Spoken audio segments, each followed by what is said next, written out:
លឹមខៀវស្រស់ញញឹមខៀវស្រស់មេឃព្រឹក្សាបាក់សាបាក់សីចាប់ធ្វើសម្បុក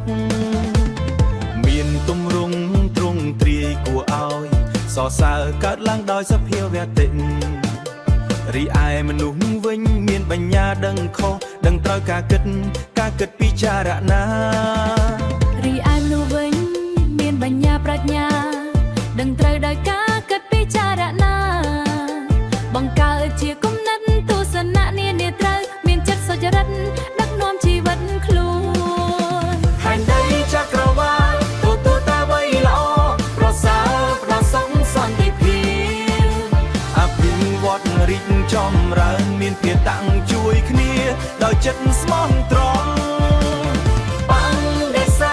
ជានិច្ចនៅគំនិតខ្មៅទៅខ្មៅបន្លំឆោបោស្កេ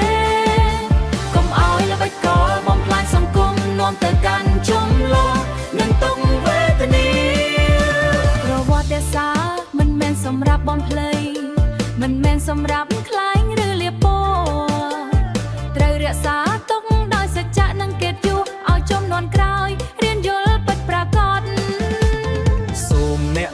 កុំបំភ្លៃរក្សាការពិតឲ្យនៅត្រឹមត្រូវសន្តិភាពកើតឡើងពេលមនុស្សស្មោះមិនបង្កសង្គ្រាមមិនបំផ្លាញគ្នា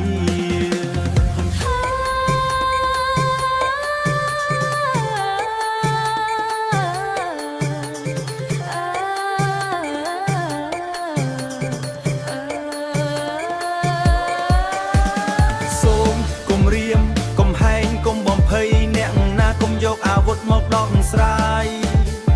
ចូលរស់សន្តិភាពដោយការពិភាក្សាគោរពច្បាប់ជាតិនិងសន្តិភាពធ្នំពី